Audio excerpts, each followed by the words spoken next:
This is the Aftermarket Radio Network.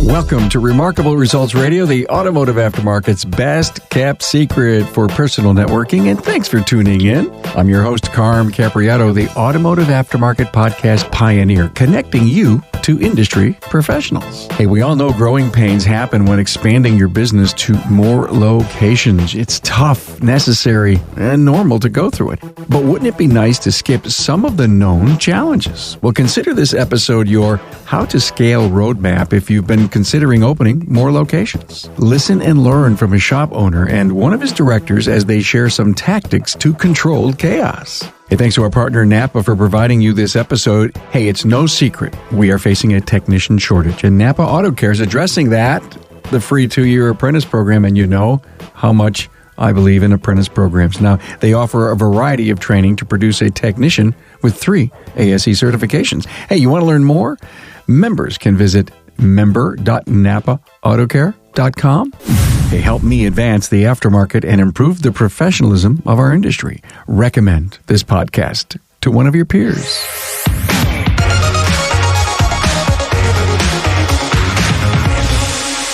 Hey everybody, Carm Capriato, Remarkable Results Radio with Kevin Syed, owner of Integrity First Automotive in Dallas, Texas. Kevin, how are you, man? I'm doing great. Good morning to you, Carm. Rami Nazim is here, who is also a director at Integrity First Automotive. Hey, Rami. Hey, good morning, Carm. Hey, look at we've got a multi-shop operation in Dallas, 8 locations with an incredible backstory and a lot of great things to share. One of the things, a couple of the things that we hope to cover on this show is how Kevin was able to scale by these strategies or principles, prioritizations, incentives for his people, get it on paper, get the processes and systems down, tracking compliance, customer churn. I love that, by the way. Your business model should work for anyone. You know, it's almost like you guys got a cookie cutter thing going, and automation, just to name a few. So this is going to be a great episode. A lot of learning going to go on here.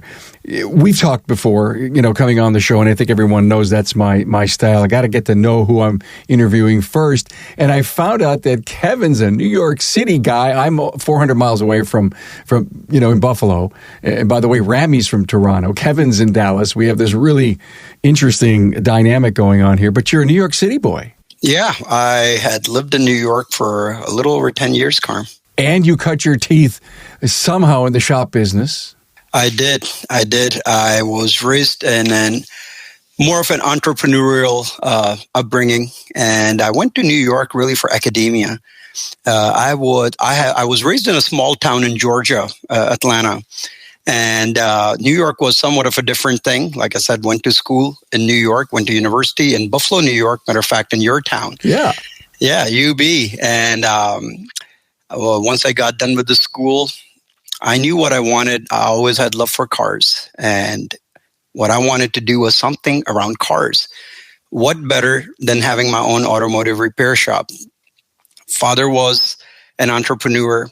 Growing up, I had seen him doing business. I had seen him going and collecting checks from his tenants. He was mostly in land development. That's what he did. And he was an investor in automotive repair shops out in New York. Though my dad does not know anything about the automotive industry, but he knew about investing in real estate. So when I would go to collect those rents with him at the automotive repair shops out in New York, I always felt like that is where I belonged, and I wanted to have my own shop or work in an automotive repair shop.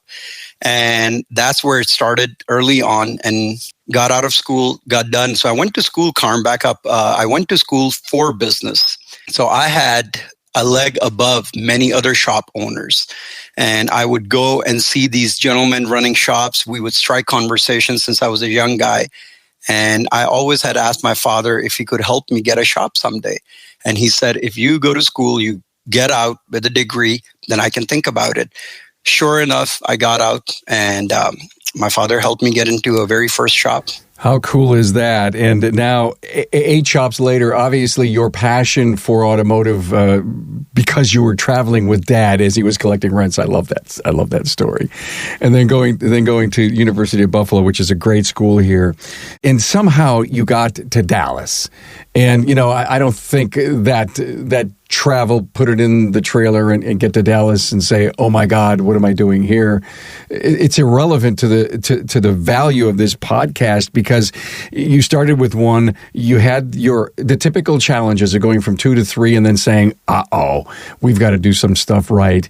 And then between store 3 and 8, 5 shops later, you probably had that outer body feeling like, we better do something to make this place run like warm butter.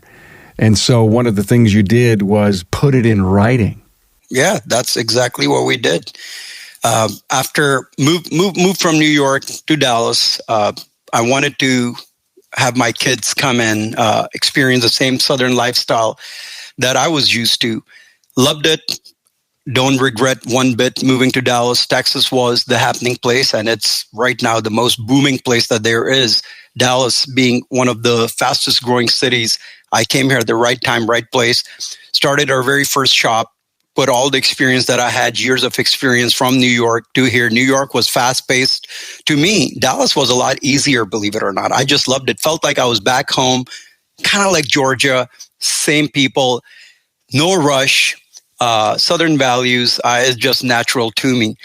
The first shop started doing great, just like you said. Fast forward to once I got to a multi-shop, and that was obviously, we had growing pains. Once I got to 3 locations, I had to write these processes down because I got so busy working in the business, I couldn't work on the business. I was more of a trainer. I was more of a guy who was going around and training the managers all day long. And I knew in order for me to scale, we got to write these processes down. And I don't want to take full credit for that. The brain and the ideas were mostly mine, but I did hire some great help. People from this industry, brought them on the team, started creating a corporate setting. So I hired my area managers, operation directors, and I told them, guys, let's put our heads together, and I want to write each and everything down. The underlying thread of this episode is just what Kevin said. You were putting fires out. You were a fireman, and you realized that you couldn't go on like this. So you decided to put trust in people. You wrote your processes down. Listen, we got to know what we're going to do. It's got to be cookie cutter, the same everywhere. But I have to trust my people to get it done. I mean, I think that's one of the biggest problems that we have. Even in single shop operations, Kevin, the owner is so critical as the centerpiece of the wheel that vacation, I can't go on vacation. Oh, Carm, it was even tougher for me. Coming out of New York, I had established my businesses there. So matter of fact, I had 2 locations out in New York. I had expanded before I moved here. And I was so used to having those shops run on autopilot that once we moved here to Dallas, I had to go back running around even busier than before. It was tough. I could not take days off. I was working literally 7 days a week, day and night. And I knew there and then there's got to be a better way. And I knew, and I would talk to my wife, who's actually also a great help, a great advisor, been as just like most of our better halves are. You got to have a great lady behind you for that actually is part of your success. And surely enough, her and I decided, you know what? You need someone, you need a partner, you need people, not just people working under you that you're training, but you need people who can work with you. And surely enough, after I hired some of these fellows in my corporate and started creating it, things started changing. And I actually had time now to work on my business. Okay. Trust and verify. Obviously, you hire a group, you trust, you give them trust, but you have to verify. How, as an owner, do you make it auditable so that you know that the things are getting done? Yeah, great. So just to consolidate, where we started off, you got to identify your system, and you want to have a great system, and then you want to concretize that system in writing, as we've discussed. So whether you're a single shop operator, thinking about scaling, in any setting, any of the advice that you'd get on scaling your business still works for a singular shop. Because essentially, the idea of scale is how to become more effective and more efficient. So after you concretize your SOPs and your processes, and then after you've gone through the rigorous, efforts of talent recruitment and trusted delegation, now is the question of, okay, great, you got everything in writing, you've concretized your processes, you have your standard operating procedures. Now you need to effectively transfer that knowledge and make sure that that knowledge is being applied. So the question is how? How do you audit that the knowledge that you've transferred is being applied? And that comes right back down to step number one, having a great system.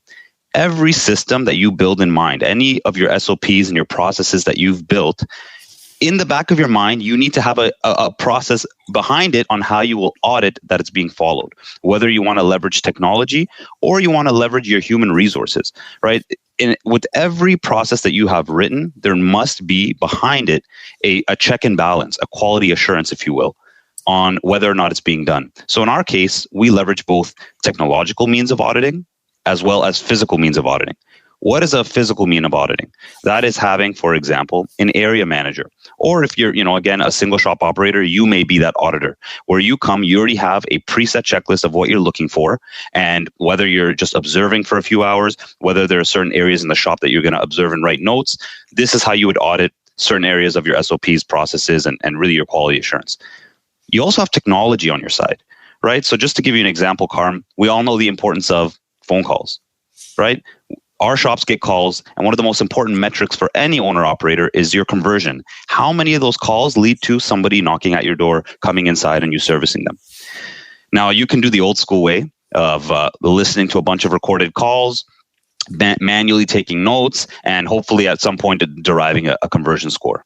Or there are several tools out there, several softwares out there that will do that for you. They listen to the call, you can identify a conversion, and it will automatically produce the result. And from that, you're able to quickly find out which calls are generating conversions and which ones are not.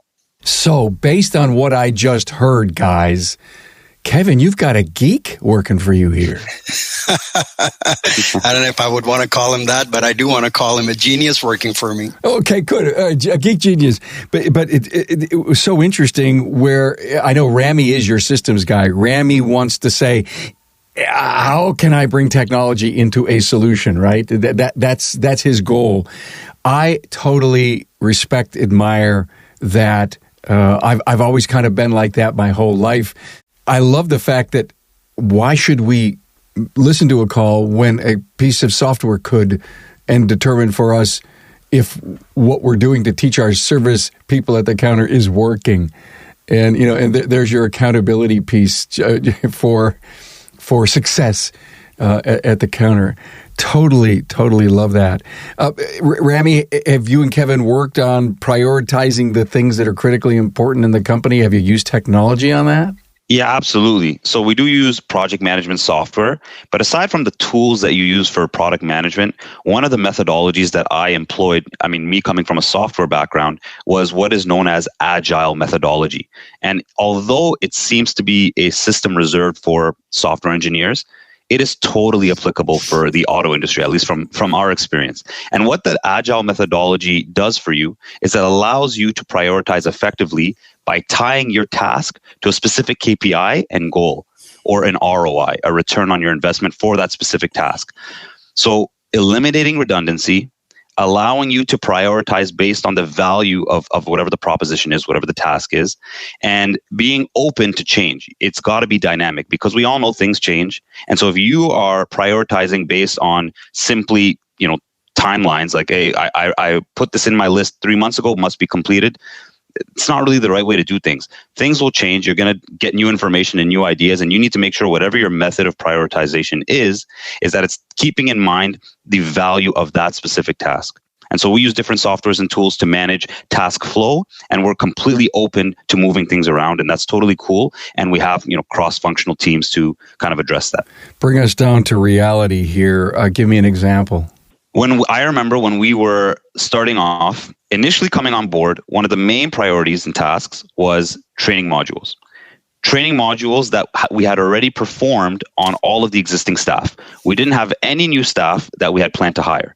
So for me, this was a task that could have been moved, could have been reprioritized, right, of less importance. Why? Because I saw a more burgeoning task that a priority, which was client follow-ups. I had figured out very quickly that all the client follow-ups that we were performing were manually performed. So a client follow-up by the Integrity First definition is what you do after the sale. So after you've serviced the client, they've walked out of the door, how you're following up. So we were using many methodologies that were all manual, right? You'd manually call the client, you'd manually email the client, you'd manually text the client. And for me, this was a huge redundancy and would require immediate prioritization because it would save our managers at least 30 minutes per day. 30 minutes per day multiplied by 6 days a week. I mean, that's a lot of value being lost to a redundant task that we know we could offload to technology. So and I reduced. Not like everybody did that anyway, Rami. Exactly. Yeah. Right. And that's another thing. You don't have 100% compliance. So now I'm reprioritizing. I discussed, of course, we have discussions, we have meetings. I reprioritized the value of updating our training modules, which we know are not going to be used until the next hiring cycle, for a task that I know will have immediate value once we, put it into use.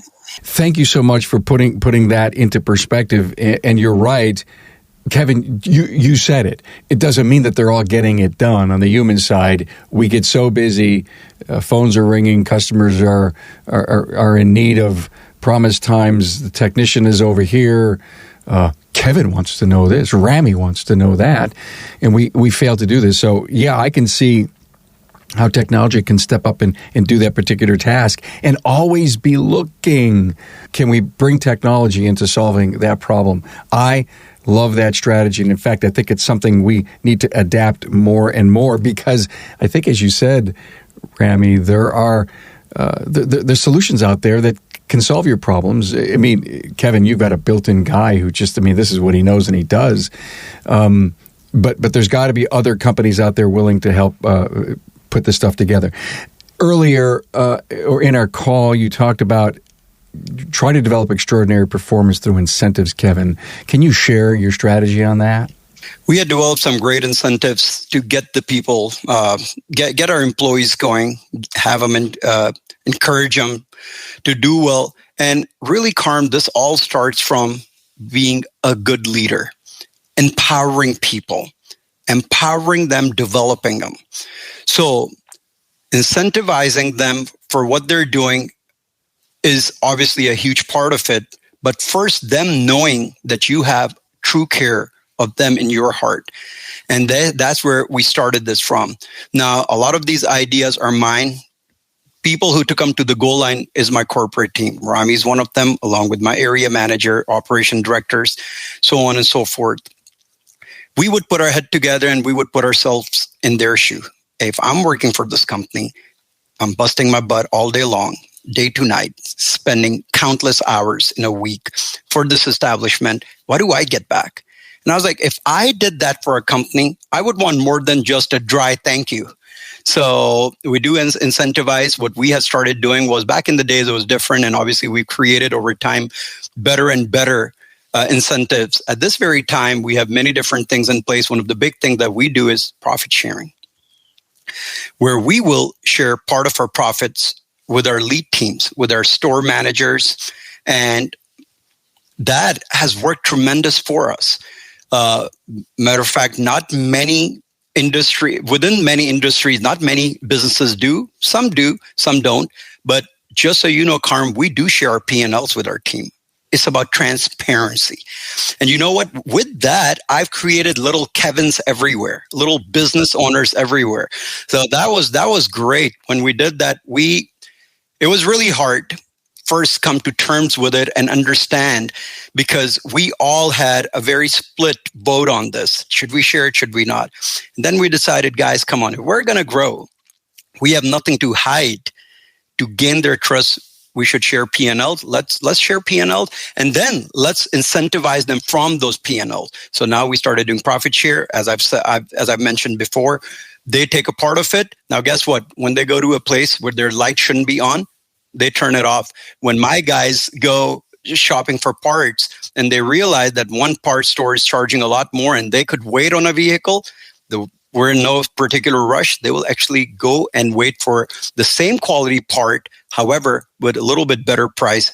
And that has been a huge help. So we have many other incentives as well that Rami can chime in, because he's been really working closely with our area manager recently. The one that I've mentioned is the one that actually comes out of my pocket, so I do know about this one. Carm here. What does Kevin consider a healthy employee churn? Well, keep listening and find out. Hey, it's Carm here to tell you about the best shop management solution for your auto care center, Trax Enterprise. Now, since Napa introduced Trax in 1989, it's been the industry's leading shop management system out there. Today, Trax Enterprise offers even more of the features auto care center owners want, things like a powerful interactive scheduling calendar, faster and streamlined workflow, multi-shop capabilities, easy pay consumer financing integration, and more. That means you can count on Trax Enterprise to help drive your success today and well into the future. The tabbed interface lets you open and view multiple estimates, ROs, invoices, and purchase orders, all at the same time. You can even place windows side by side, over or under, or drag a tab from another application outside Trax to open another window. One auto care center owner said he loves being able to have 10 to 12 work orders open at once. Enterprise also offers a Microsoft Outlook-type calendar so you can view daily, weekly, and monthly schedules, drag and drop appointments between days and times, and block time to indicate length of work. Punch out to Mitchell Pro Demand is another huge benefit. It provides embedded labor, part, maintenance, and fluid capacities that can be transferred to estimates and repair orders within Trax. Trax Enterprise also streamlines parts ordering. Just one click, and it's done. The mobile capture app sold another auto care owner on Trax Enterprise. He said there's no reason to write VINs by hand anymore. You can decode the VIN from a mobile device and send all the information directly to Trax. There are reporting features too. For example, with just a couple of clicks, you can find out how many repair orders you've written in a month. Talk to your Napa Auto Parts store and find out more about what Trax Enterprise can do for you, plus the hundreds of other great things the Auto Care program has to offer. Kevin, take us to the day that you finally decided to share the P&L. You had a bunch of your team in the room. You passed the P&Ls out. Maybe you put up a presentation. I don't know. And they said, oh, that $1,000 bill, you mean Kevin doesn't make all of that money? I mean, we actually have to do all this other stuff. We have to have a good gross margin. We have to pay our bills. And then there's something left over for maybe us, maybe new equipment, maybe growth.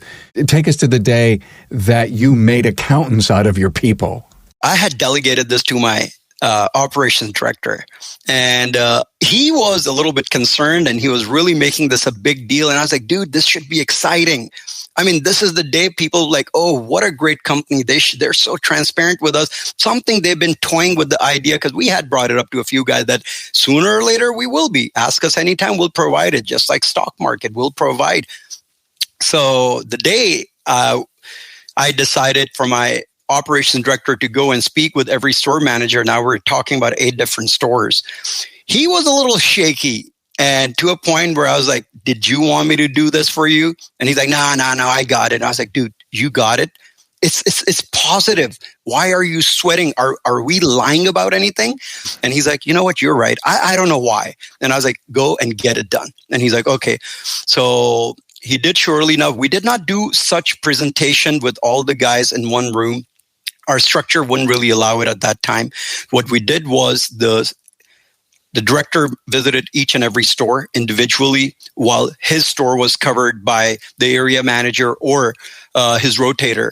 And he sat with that guy in an office with the store manager and showed him, hey, this is the P&L. This is how it works. Do you even know what it is? He actually taught him accounting, because a lot of these guys had never even heard of what they did not even know what a P&L is. So to me, it was such a big day, such an amazing day. It turned out really positive. And we told them we want to create entrepreneurs out of you guys, not just guys who work in the store as a store manager. It worked out great. They loved it. So happy to hear that. We don't do enough of that in our industry. I don't think you need to be an 8-store chain to do that. I think you can do it with one store. Yeah. And we did a great episode. It was a Town Hall Academy with Patrick McHugh, Where the Money Goes. And it is the coolest episode. If anyone wants to get comfortable with sharing a P&L, Where the Money Goes, Town Hall Academy, Patrick McHugh. Please go watch it or listen to it. There's some really good slides that go along with it, so it is also a video. Rami, you were going to make a comment on this? I think every owner-operator should recognize the truth, right? And the truth is no one is going to care about your business more than you do. So any thought otherwise is naive, right? However, you could still shoot for the moon and land on the stars. So we found that not only the incentives we provide, but by being transparent, by getting them involved in the business, right? We are promoting entrepreneurial thinking. As Kevin said, Integrity First is built by many little Kevins. And what's beautiful about that is that these individuals, these team members who we actually call a family, these family members who run these shops, they understand that they actually play a critical role in the business and its growth.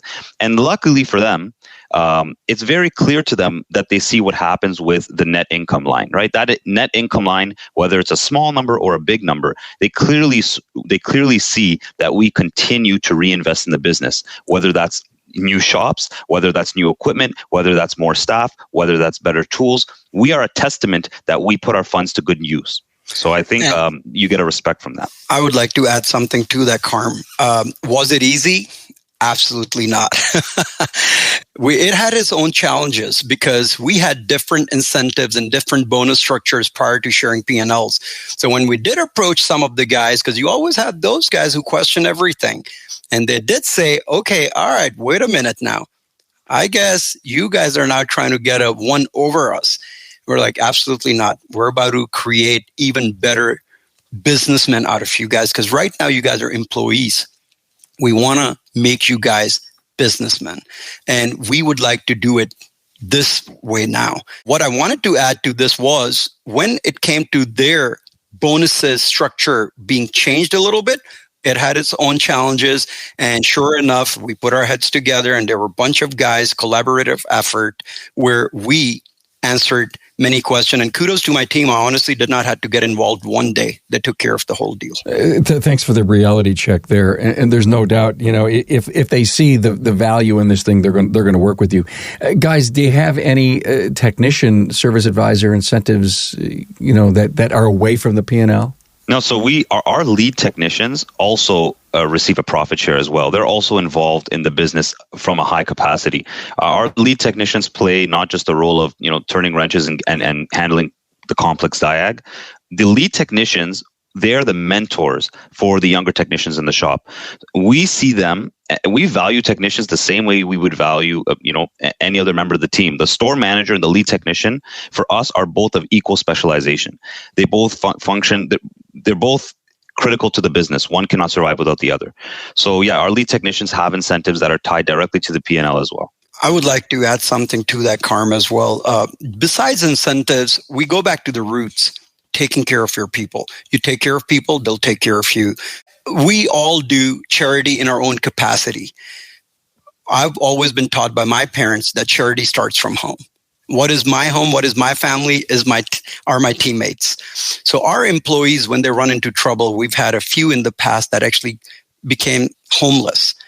Providing them home, helping them with the rent was something that was very important to me. They had asked for a loan, and I told them, this isn't a loan. This is for you. My appreciation for your blood and sweat. Here, man, I don't go to bed knowing that you don't have a place to stay. Obviously, not only they were a great asset, but for also just being just as a human being, one human to another, I could not see that happening. Beside that, many other things that had happened, what we have done. So part of, I don't want our listeners to confuse that it's all about incentivizing over dollar, because you give them $1, they want $2. You give them a $2, they want $3. Just like yourself, you make 1,000, you want 2,000, 2,000, 100,000. You must be a human first, taking care of your people genuinely from your heart, not just pretended, because if you pretend, they will see it straight through. So that's what we always do that. We've always taken care of our people, the good, the bad, and they've been loyal back. Whoever has come to us, has gotten to know us, just gave us a few days. We're blessed to say they've become our family and they haven't left us. It's such a great point. We've done so many shows where the owners will talk about knowing the goals of their peoples away from work. and doing everything that they can to help them get there. And out of the genuinity of their heart and the value that they see this team member in the business. When we started, I said I can't wait to talk about customer churn. And to me, that is, wow, new ones, the ones that leave, and how you manage that. And I'm sure, Rami, you have a technical answer to that too. Yeah, absolutely. So customer churn, again, coming from the SaaS business, I mean, that is everything. Well, let's stop 1 minute and explain what SaaS means. Software as a service. So Netflix is an example of a SaaS company. They have software, they sell it to you as a service, you pay every single month. And one of the big targets for them is to avoid churn, avoid you hitting that cancel membership button. That same mentality, I see the same thing in any business. In our business, what is churn? It's when we check out the customer, they walk out of the door, they drive away, and that car never shows up back to our shop. That is them hitting cancel membership. I no longer want to work with Integrity First Automotive. So customer churn for us is something that we track weekly. On a weekly basis, we are figuring out how many of the customers that walked in, how much of that car count is return versus net new customers. And then we check it on a monthly level, and then a quarterly level, and then an annual level. And what we do using, luckily, software through marketing automation is that we have touch points with every part of the life cycle of a customer. So from the moment they walk out of the door, there's a certain workflow that they go into, a marketing workflow. After 30 days of not hearing from them, after 60 days, after 90 days, and we kind of do everything we can to remarket, to gain feedback, and to hopefully re-engage with with that customer. And believe it or not, Carm, we luckily, again, due to great SOPs, great knowledge transfer, great auditing, making sure things are happening, we have a beautiful, what I would say, a very healthy churn rate. You are going to experience churn. It's inevitable.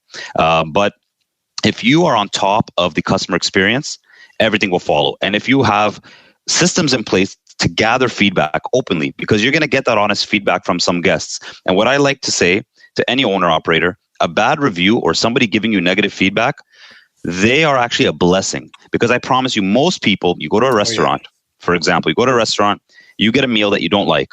The average person's not going to waste their time to tell you what was wrong. So the person who went out of their way to tell you how they felt is actually a blessing for you, because they're revealing, if one person's telling you something went wrong, whether with the way that you greeted them or the way that you serviced them, there are likely dozens of other individuals who had that same experience that would never let you know. So I always thank the people who give me bad reviews or, provide any negative feedback or criticism. I let them know, and I think everyone should, that, hey, first and foremost, thank you so much for taking the time and the effort to let us know how we can be better. Right on. Great insight. You said something that kind of disturbed me, or it shocked me. You said we have a healthy churn rate. I need for you to explain what healthy means, because to me, healthy would mean they're not coming back. It healthy good, healthy bad. What does healthy churn rate mean? No, so a healthy churn rate would mean that we have very low churn. Meaning so healthy positive, not healthy negative. Yeah, all right. Because the reason I say healthy churn rate is churn is inevitable. You are going to, it's just people move, people find, people get different referrals. You're going to have churn, but it's about controlling that churn as much as possible. So what's my goal, guys, for churn? Is it 80% should stay? What's any idea? I would say a healthy churn rate from my limited experience, and maybe Kevin can add more to this. A healthy churn rate in the auto repair business, at least in the DFW market where you have a repair shop every corner, would be that a person walking out of your door should return, 6 out of 10 should return within 90 days. I'd agree. If not more, you got to try for even more, but at least 6 to 7 out of 10. Rami, I would want you to also share with Carm and our listeners about CRM is really what we're talking about, everything. So when you joined us and you found all the flaws in the big CRM companies that we use in automotive world, and you came and you laughed at them and you said that, hey, this is a flaw in it. There's a void here, XYZ, and they're not doing what they're supposed to be doing. And I told you, okay, prove it to me. And then sure enough, you did. You reached out to those companies. We're not going to name any, obviously. And you told me that you know what, you're going to go ahead and make your own CRM system for our company and control everything. I want you to share that a little bit, because that's a big part of customer service as well here, customer retention. Yeah, I think because we have such a bespoke way of dealing with our guests, right? We have bespoke, standard operating procedures and processes and systems that we do physically in the store. Our CRM should reflect those bespoke systems, and it's very hard to get that from an existing CRM. Existing CRMs are they tried to be built for one size fits all. But unfortunately, the way we do business, or the way we conduct at Integrity First, is not a one size fits all. So, and I want everyone to know, this is not an expensive task. By any means necessary. Hiring and outsourcing development, especially for a web application, is not an expensive task. You just need to know what you want first. If you're able to communicate what you want, developers, especially an intelligent developer, will have no problem understanding. So in understanding what we wanted out of a client relations management system, CRM, we were able to outsource development. I was luckily able to contact a contact of mine who actually works for Facebook, a developer there, and we worked together using the APIs we had available to us, and created a CRM that was going to specifically tackle the problems of our business and allow us to work within our SOPs. And that's really, I would say that this intellectual property was huge for our business, a great asset to the business. And anybody out there, anyone listening who's thinking about scaling or is already in the process of scaling, if you have the means to create bespoke tools, doesn't have to be a CRM, any bespoke tool, I'm letting you know that there are so many avenues out there to get it done. For a low, it's not expensive. If you think it's expensive or complicated, it's going to take up a lot of your time. That is not true. And I would definitely recommend seeking that, because night and day difference. Rami, you're using a word I'm unfamiliar with, bespoke tool. Yeah, so bespoke, a tool that's specifically built for the needs of your business, similar to a bespoke suit. A bespoke suit, they measure literally, the size of your elbow, the size of your wrist, the size, it's very custom. Totally custom. Why didn't I know that after all these years on this planet? It's too cold in Buffalo, Carm. Toronto's colder, man. He took a cold snow stab at me. I can't believe it. You spent 4 years here, Kevin, so you know, right? I do. And of course, Ravi's in the Great White North in Toronto, just 90 miles north of me. Hey guys, let's talk about automation, because apparently, again, Kevin, the reason that Rami is on here with us is he's done so much of this for your company. Yes, sir. So automation, Rami is the guy who actually helped me with it, but I'll tell you a little bit backstory. So Carm, when we started scaling and I got to 3 locations and then the 4th one, I knew at that very time that all these redundant tasks that were taking time, I had asked Rami. Rami had always helped me from day one, even with my very first job, just here and there. I've known Rami for a good while. I used to go to Toronto all the time. Had become a great friend ever since. And he had known what I'm doing, and I had seen his work ethics. And I had asked him, as hard as you work and as dedicated as you are, could you also find time to do certain things for me? And he had always helped me with certain things. So after I hired him, I told him to do complete analysis of my company and let me know where are the things that you can make better for us, systems, processes. Now, I have guys who knows the industry really well that you may not know, but I want you to come see it from thousands of feet above, hover above, and tell us where do you see issues, and then help us with it. Not only he did hovered above, but he deep dived into it, and he said, you know what, I need to do a lot of automation for you. And from there, not only one thing, 2 thing, 3 thing, he kept coming back to me and he said, I want to automate our CRM system, where managers are supposed to be sending text to this system. First of all, I'm going to automate it. So he approach to the CRM company that we had, and they said, well, they couldn't do it. That's when Rami decided, okay, on the side, he's going to start building our own system. He got it accomplished within a few months, actually, got our own system in, and surely enough, he automated that. Texting to the customers when they're gone. Hey, reminders to the customers, scheduled reminders as far as thank you texts, emails.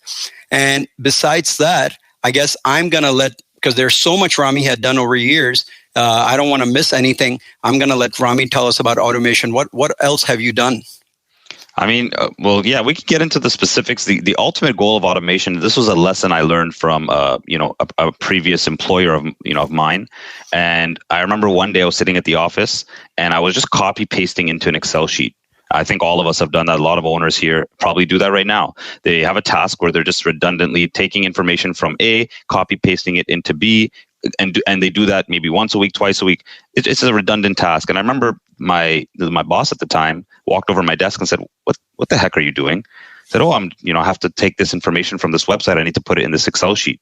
I said, "There's technology for that. What do you mean? This is very redundant. This is a very." He looked at me like I was crazy. Like, what are you doing? You're telling me you're spending your valuable time copying and pasting. You don't think there's a tool out there. We've gone to the moon, and you don't think there's a tool that can copy and paste information from A to B. And so that was my first lesson on eliminate redundancy. The first thing I do when I see any task, especially if the task is being done on the computer, of course, any task being done, the first question I ask myself, because I don't know everything, is there technology to solve this problem? Is there some piece of technology or methodology that to solve this problem automatically? And that is exactly how I dealt with this business. I've never been in an auto repair shop setting, never necessarily even been in a retail shop setting. But problems are problems, right? Systems are systems, and processes are processes. Communication is, I would say, one of the ultimate areas that we've automated. Communication from my onset in the company at Integrity First was generally a manual task. It was a manual task, wasn't being audited, not much checks and balances, and it was very generic. The same message you'd send to a client who just a week ago was upset with you is the same message you give to somebody who was really happy with you. That's a great point. People know, they can sense from your emails, from the way that you write, whether this is an automated message or a genuine, message for them. And so when working these automated systems, you want to have all of these things in mind. So when we automated communication, I'm not talking about just sending the same message to every single person at the same time. I'm talking about identifying the customer lifecycle, identifying what measures you could put in place to understand where that customer is mentally. Somebody who spent $4,000 yesterday is different from somebody who came in for a state inspection and paid $25. Are you going to send them the same kind of message? If you are, does that make sense? Right? So automation for me is eliminating the redundant task, but keeping in mind that you cannot just do a one-size-fits-all solution. It's a bunch of if and then statements. If and then, if and then, if and then. Yeah. So the algorithm is priceless. Again, as a company that wants to scale, and at some point, if you ever want to exit, this is a form of intellectual property, right? So this is an asset. Zapier, that's kind of the software that you were talking about that can do tasks for you, am I right? Yeah, Zapier. So I don't think we spoke about Zapier, but I know I don't actually know if it's pronounced Zapier or Zapier, but I know exactly who they are, and they're actually very useful. Luckily, we were able to build API connections without Zapier. But Zapier is an amazing solution, especially if you have really not, if you're not that tech savvy. It is a great tool. They make it like plain English for you. Cool. Hey, let's talk about customers and the customer experience. I guess they wouldn't be coming back at your churn rate if they weren't having a great experience, Kevin. Customer service is where it's at. We've had this whiteboard in one of our conference rooms. I don't happen to be at the location today, or else I would have turned my camera in that conference room. We never erased it. It's actually now etched into the board where I don't think we can even erase it. And it says that we are in customer service business that happens to be automotive repairs. Now, customer service is where everything is at. In every business, every industry, especially ours. Customers are coming here with problems. They want to be taken care of. They want solutions. Unfortunately, in our industry, they don't experience the same. At Integrity First, the difference is we always brag and boast about is the customer service. From the point you step into our lobbies, they're state-of-the-art lobbies, and they're great. Sometime I would love to share videos, do a video tour with you, and show you pictures. Female-friendly, child-friendly, great lobbies with friendly faces. That first experience of the customer is the lasting experience. They come through and they see this beautiful, upgraded, clean lobbies, very modern, with computers, with iPads that they could get on, printer station, obviously all those coffees and complimentary snacks, all that. I mean, that's now old. But in our lobbies, we also have massage chairs where customers can lounge and get a massage while they're waiting for their repairs being done. So as far as customer service, it first starts from the person that's up front, the way he greets them, genuine care, education. We believe in constant education of the customer. We learn their story. We provide them with DVIs. That's, I mean, if you don't have a DVI, you're really in stone ages. You need to get on with the game. Provide them DVIs. We go through it with details. Now, we have told our managers not to stay behind the counter and call the customer to them.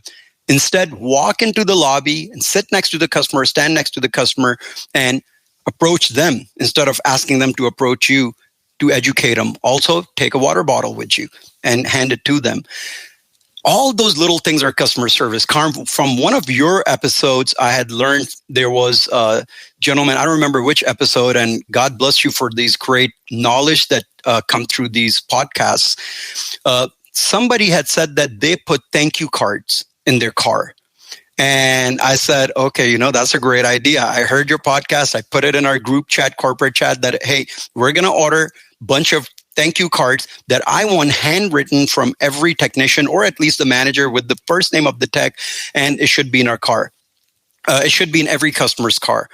From that day now into it, I'd say well over a year or more, every customer that comes to our store for even a free air, if they give us the car, they get that card. So customer service is huge from the time they walk in, from the time, the way they're dealt with. They should leave with knowing unconsciously that, hey, it was a great experience.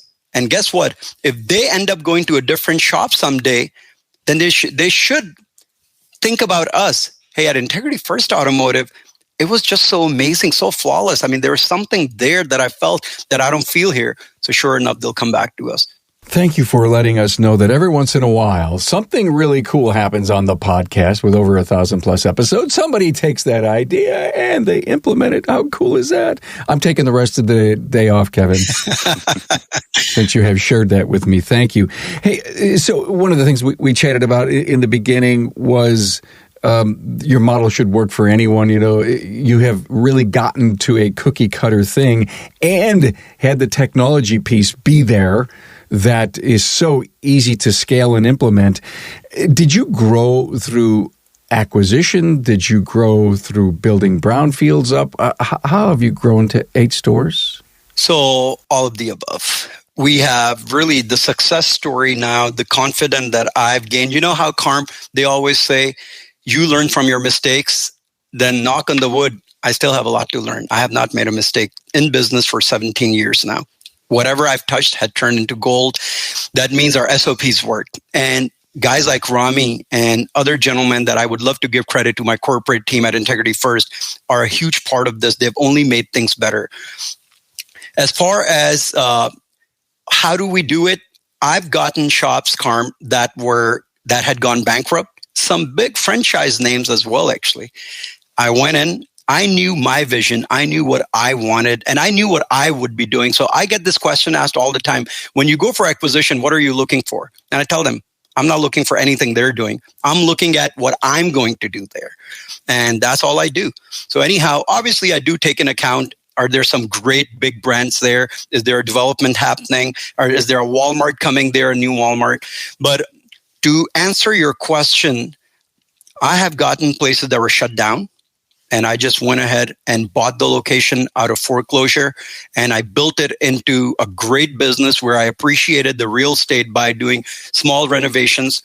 I've also done acquisition of a running shop, a mom-pop shop. Our very recent, just a few months ago, I'd say 5 months ago, Saxe, Texas, right, Rami, 5-6 months ago? Yep. We bought it from this this couple, great people, such nice people. I love South. I can't boast enough about them. Just such great people to talk to. I approached them, and sure enough, they were on their way out. They didn't know much. And honestly, I saw what they were doing, and I knew there was so much meat left on the bone. And I even told them, what is the reason? Why did you guys want out? And it's the same old answer that we hear. Been doing it for so long. Don't want to change. Did great. This town is growing. We'd like to retire. Okay, great. So I've also acquired places like as such, where we took their systems, just made them better. But before we made it better, we also had to bring that integrity touch to it. Carm, we always do exterior renovations. We do interior renovations where we get rid of. So this place, when you'd get into an office, it was like a maze, dark, dingy.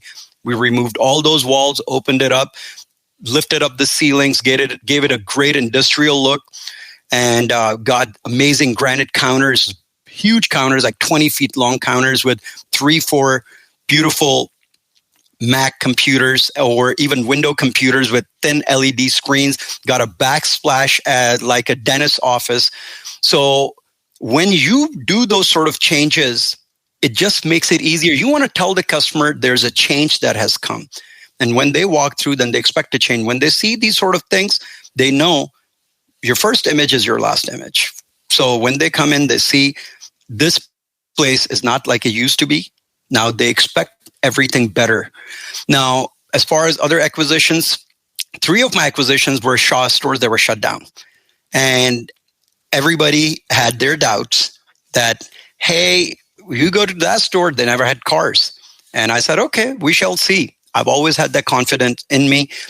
Again, with the team that I have, even more blessed with, we went in, we put our SOPs. We did some great grand openings. We did advertisement. We did involve the community. We went to local town hall, told them who we are, what we're going to do. Approaching people is very, very important. And we did those. Then I just told you that 2 of the shops that we've acquired were operating business that we just acquired and we just made even better. And I have not built one ground up. We were in the process of doing one, Carm, but I'm so glad I didn't. And for some reason, God's always on my side. And I'm blessed to say that. Right before the pandemic hit, I had a piece of land we're about to build on. And as you know, and I know, and a lot of us shop owners who have built or who are looking to build know that when you start getting into the process with the lenders, with the banks, you realize that they tell you the construction loan is a very different loan than a built loan already. So when I heard all that, I said, okay, you know what, wait a minute. I'm just going to give it a break. I am not going to build for now. And I'm glad I didn't, because the way that things are right now, Carm, they're just ridiculous. Everything is up 50% or more. So far, all the acquisition have been coming through. Either the stores were shut down, the deals were brought to me by, I have realtors working in a few different cities, and also existing mom-pop stores that actually never even went on the MLS listings. It's just that those realtors brought certain things to me. Listen, I love your story. I'm going to put a bow in it right now, and there's a couple of things that are on my mind. I want you to come back on a future show, and I want you to tell us how you grew a shutdown location, because you looked at it and says, I'm not worried. Kevin, you're crazy to do this. I'm not worried. I want to know how you took it from 0 to hero. I'd love to share that, Carl. And then I also want you to come on Aftermarket Weekly, and we'll do a shop tour. We'll take a look at one of your operations. Okay. We'd love to show the shop. We would love to tell people in our industry where we're lacking. And I'd quickly like to share, when everybody on my team, all our team is on the same page when knowing that our automotive industry is stuck like in 1960s and 70s, and we need to get out of it. And keeping that in mind, we had always taken different industries. My family, most of them are in medical field, and I saw how they do things. So we started creating very much the same thing, the growth and the scaling to 8 locations. And now we're about to get into car multi-shop acquisition. Wasn't just, like I said, it had its pain, but we have learned and put the same processes that other industries like Medfield, they have a way. They send you to school, then they have you do rotations, residency, and then you go work for a hospital. So we started applying the same concepts into automotive industry. We just have to smarten up a little bit, and then it becomes a lot easier. Another analogy to the medical field, which we hear all the time. Hey, look, this was an enlightening episode. I'm honored to have both of you guys on. Kevin Syed, owner of Integrity First Automotive, Dallas, Texas, and surrounding areas with 8 locations, and his director, Rami Nazim, who obviously is not just a director, but the technical guy who thinks and do and say, how could we automate that? Well, what a valuable asset you have. Guys, hey, thanks so much for being here. Thank you, Carm, for your time. Thanks for being on board to listen and learn from the premier automotive aftermarket podcast. Until next time.